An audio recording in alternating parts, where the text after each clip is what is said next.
Hello and welcome back to the Week in 7 Questions, today with Member of the European Parliament, Anna-Michelle Asimakopoulou. Anna-Michelle, with vaccination gaining pace and infections going down, will summer be saved for Greece and for the rest of Europe? Yes, I'm optimistic that it's going to be a good summer for Greece and for Europe in general, a summer of freedom. We need to get vaccinated.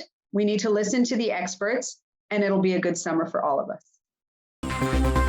Summer usually also brings back mass migration and refugees. Is Europe ready to face another wave of migrants? Well, refugees have dwindled, especially in Greece, because of the pandemic. This might change. We're seeing it change. Europe needs to provide assistance to front-running countries that are bearing the greatest burden. And with respect to proportionality and burden sharing, we have a ways to go. And is Turkey's slightly calmer mood going to last? How do we convince Erdogan of the benefits of good faith cooperation? Turkey's not in a calmer mood. It's just pretending to retreat temporarily, and it's faking cooperation to buy time and gain tactical advantages. This is what it always did, and I'm afraid this is what it's going to do in the future. No, I don't think there's an effective way to convince Erdogan. He sees himself as the supreme leader of Muslims worldwide and has his own agenda. Slovenia will soon preside the Council and the Western Balkans will be in the spotlight.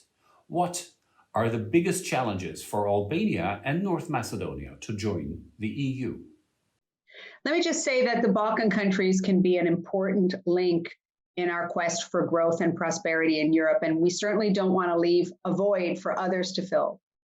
Albania has to protect the right of Greek minorities and the rule of law, and Northern Macedonia has to respect its commitments under international agreements. As Vice Chair of the Parliament's Committee on International Trade and as a New Yorker, do you think Europe and the US are returning to close cooperation and enhanced trade? Well, clearly the tone has changed, and I think it's fair to say that there have been positive signs, and I'm glad to see we're focusing on what brings us together rather than what tears us apart.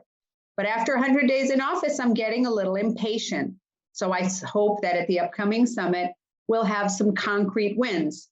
For example, the Tech and Trade Council. I hear Greece was instrumental in pushing for strong sanctions on Belarus air piracy. Are sanctions enough to stop this aggressive behavior?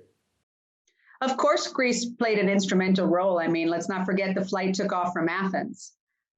The EU reacted swiftly and in unison, something it needs to do more often by using sanctions if it wants to be taken seriously as a geopolitical heavy hitter. This applies to Belarus, to Russia, and to Turkey. And finally, this year marks the 40th anniversary of Greece's accession to the EU. You were a kid back then, but do you have any good memories of the moment? Yeah, I remember as a young student that this was a moment of optimism, and rightly so. We've had 40 years of peace and prosperity. My son doesn't know the world without us being a member of the European Union. So now I struggle to make sure that we don't take this for granted, and in the European Parliament to make sure that we can make the EU a better place for all of us. Thank you very much, Anna-Michelle. Paula Evcharisto, and see you all again next week with another surprise guest at the Week in 7 Questions.